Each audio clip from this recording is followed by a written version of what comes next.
Well, my real life superpower, it's funny because we're developing a film about this.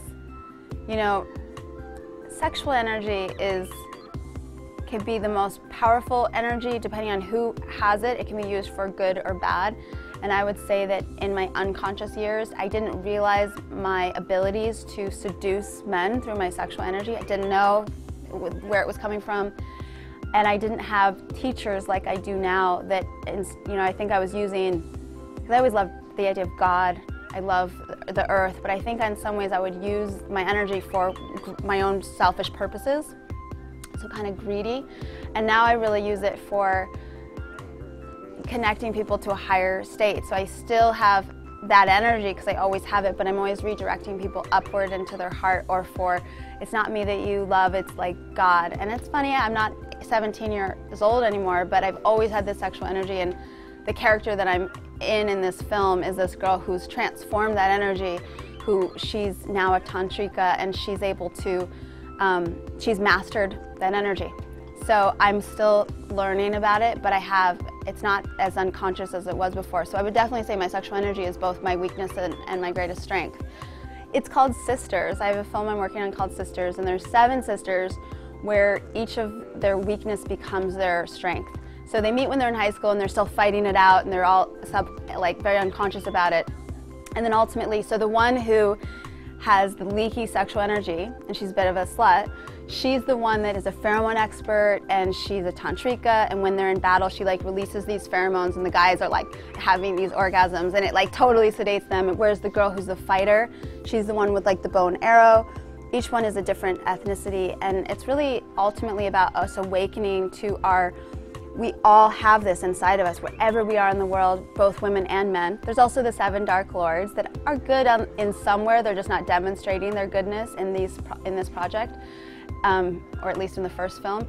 Maybe they'll become good one point, and then the trilogy will be over.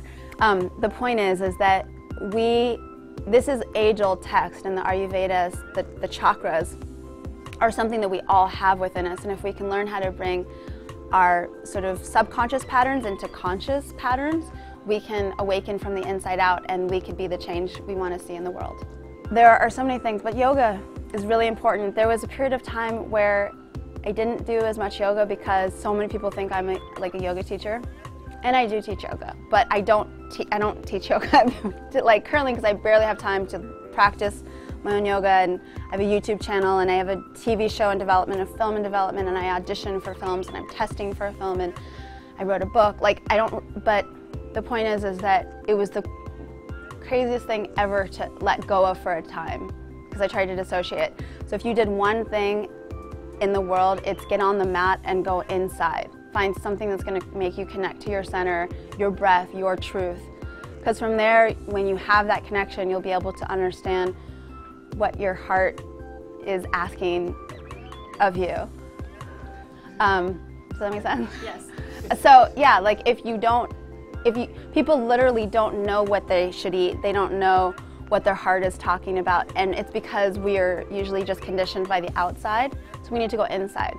So work in instead of out, and there will be a lot of lessons there that will continue to guide you into awakening to your superpower self. I would like to be remembered. I hope that I get to serve humanity and the earth in the biggest platform, the biggest way possible.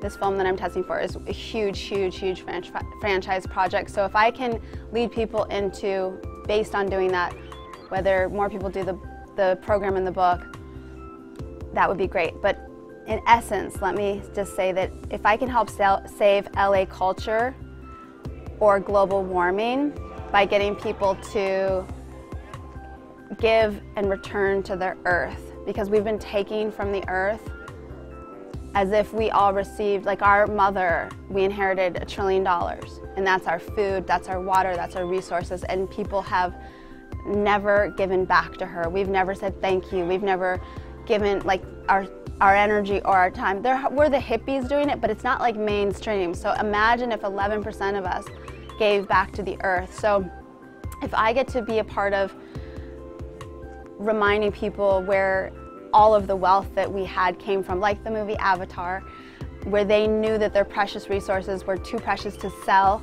you know, to the other people. I hope we survive as a planet and as a people. Not everyone will.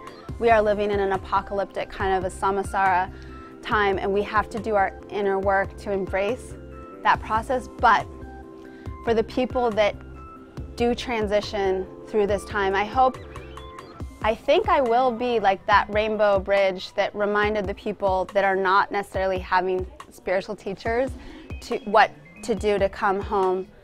But on a mass level, if we can make it cool and mainstream to give back to the earth, remember that we are all trillionaires based on, you know, just this legacy, and that we have to respect our trust fund, and we have to respect our mother.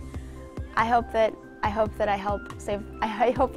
save the world, and that when I die, I take samadhi and I've mastered death, and I just leave, and hopefully I don't get to come back. We'll see.